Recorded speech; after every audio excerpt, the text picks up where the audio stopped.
तांत्रिक 32 लक्षण वाले स्वस्थ ब्राह्मण पुत्र की बलि देने का तांत्रिक अनुष्ठान करता है ताकि उसकी सारी आसुरी शक्तियां और बढ़ जाएं। इसी हेतु वह एक ब्राह्मण पुत्र को मारने के लिए उसके पीछे पड़ता है, परंतु वह ब्राह्मण पुत्र भागकर जंगल में चला जाता है और वहां उसे एक प्रेत मिलता है जो ब्राह्मण पुत्र को उस तांत्रिक से बचने के लिए शक्तियां देता है और वही प्रेत रूप में उल्टा पेड़ पर लटक जाने को कहता है तथा यह भी कहता है कि जब तक वह उस पेड़ पर रहेगा तब तक वह तांत्रिक उसे मार नहीं पाएगा। वही ब्राह्मण पुत्र बेताल होता है।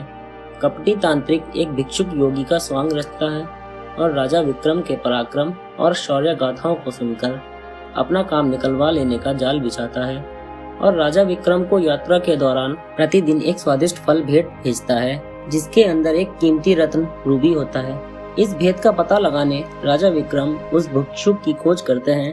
अंततः राजा विक्रम उसे खोज लेते हैं। चूंकि उस ढोंगी भिक्षुक में स्वयं बेताल को लाने की शक्ति नहीं होती, इसलिए वह स्वांग रचकर राजा विक्रम से उस पेड़ पर लटक रहे प्रेत बेताल को लाने के लिए कहता है।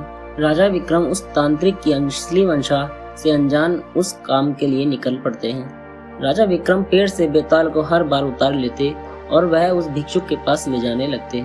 रास्ता लंबा होने की वजह से हर बार बेताल कहानी सुनाने लगता और यह शर्त रखता है कि कहानी सुनने के बाद यदि राजा विक्रम ने उसके प्रश्न का सार्थक उत्तर ना दिया तो वह राजा विक्रम को मार देगा, और अगर राजा विक्रम ने जवाब देने के लिए मुंह खोला तो वह रूठकर फिर से अपने पेड़ पर जाकर उल्टा लटक जाएगा।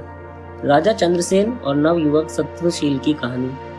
समुद्र किनारे बसे नगर ताम्रलिपि के राजा चंद्रसेन के पास सत्वशील नामक का युवक नौकरी मांगने आता है, पर चंद्रसेन के सिपाही सत्वशील को उनके पास जाने नहीं देते हैं। सत्वशील हमेशा इसी ताक में रहता है कि किसी तरह राजा से मिला जाए।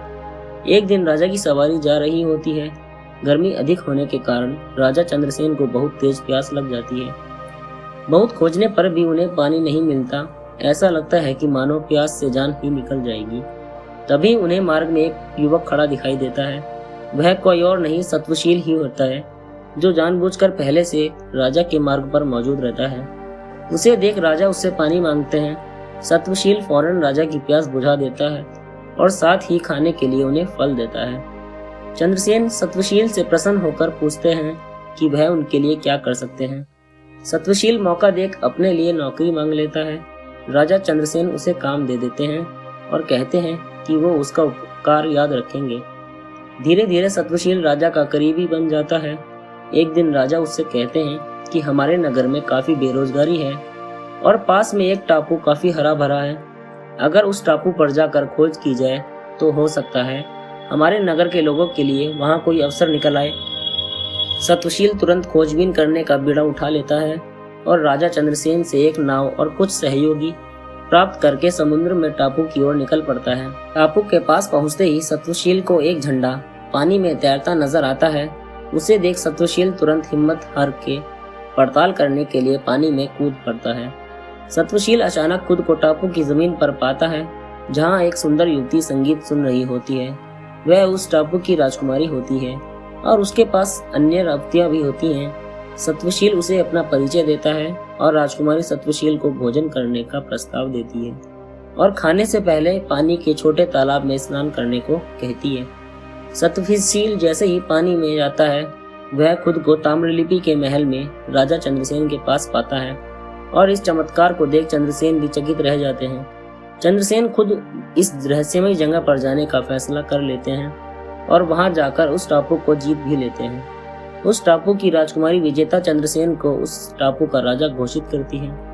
जीत की खुशी में राजा चंद्रसेन उस राजकुमारी से सत्वशील का विवाह करने का आदेश दे देते हैं और उस क्षेत्र की रक्षा तथा प्रतिनिधित्व का प्रभाव सत्वशील को सौंप देते हैं। इस तरह चंद्रसेन सत्वशील के उपकार का बदला चुकाते हैं। इतनी कहानी बताकर बेताल चुप हो जाता है और राजा विक्रम से प्रश्न करता है कि दोनों में से अधिक बहादुर कौन था, सत्वशील या टापू जीतने वाला राजा चंद्रसेन। राजा विक्रम तुरंत उत्तर देते हैं कि सत्वशील अधिक बहादुर था, क्योंकि जब टापू के पास उसने पानी में झंडा देखकर छलांग लगाई तब वह वहां की स्थिति से अनजान था। वहां मौत का खतरा भी हो सकता था, पर राजा चंद्रसेन तो पूरी बात जानता था और वह सेना की मदद से जीत हासिल कर पाया। इसलिए सत्वशील अधिक बहादुर था। एक बार फिर राजा के विक्रम के मुंह खोलते ही बेताल उड़ गया और पेड़ पर जाकर उल्टा लटक गया। दोस्तों, कहानी पसंद आई हो तो कहानी को लाइक और चैनल को सब्सक्राइब जरूर करें। धन्यवाद।